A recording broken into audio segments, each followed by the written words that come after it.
पहा नवोदयचा इयत्ता 5वी स्वाध्याय 3.1 आपण पाहत होतो आणि त्याच्यामधले अगोदर काही क्वेश्चन्स मॅडमच्या हातावर झाले आहेत.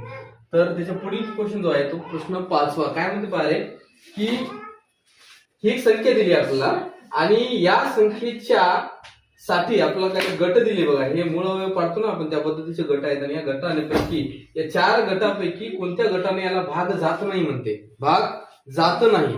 आता भाग जातो किंवा नाही जात हे आपण कशावरून ठरवतो माहितीये का तुम्हाला? ते ठरवतो आपण कसोटीवरून. कसोटी माहितीये तुम्हाला? 2ची कसोटी असते. 2ची कसोटी काय म्हणते रे? ज्या संख्येच्या एकक स्थानी 0 2 4 6 8 यापैकी कोणताही अंक असेल तर त्या संपूर्ण संख्येला 2 ने निशेष भाग जातो.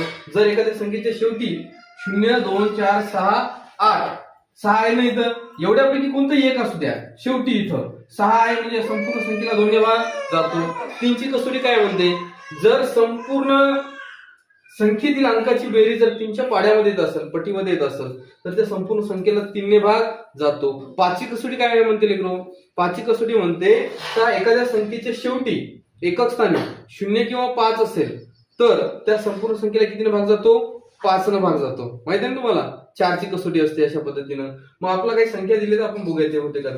आता इथे बघा एकक स्थानी 6 आहे, इथे बघा 2 आहे. इथं 2 आहेत म्हणल्यावर एकक स्थानी 6 असल्यावर या संपूर्ण संख्येला 2 ने निश्चित भाग जातो.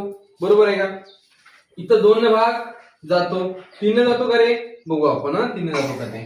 5 आणि 2 7, 7 आणि 4 11, 11 ने 12, 12 आणि 6 18. मग 18 हे 3च्या पाड्यात असतात का रे? असतात. म्हणजे या संपूर्ण संख्येला 3 ने भाग जातो. 2 ने गेला, 2 ने गेला, 3 ने गेला म्हणजे या गटाने भाग जातो. ठीक आहे. इथं बघा आता 2 ने भाग जातो आपलं माहित झालं. 3 नेही जातो आणि 3 नेही जातो म्हणजे या गटाने सुद्धा भाग जाणार आहे.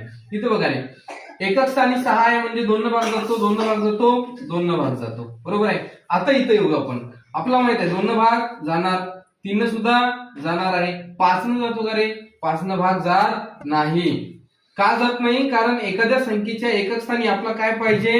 एक तर 0 पाहिजे किंवा 5 पाहिजे. शेवटी एकक स्थानी म्हणजे असं 255 आहे म्हणजे शेवटी 5 आहे म्हणजे या संख्येला आपला 5 ने भाग देता येते. मग ही संख्या इकडे कितीही मोठी जरी असली, कितीही मोठी संख्या राहू द्या, या संख्येच्या शेवटी तुम्हाला 0 किंवा 5 दिसत असेल तर या संपूर्ण संख्येला 5 ने भाग जातो.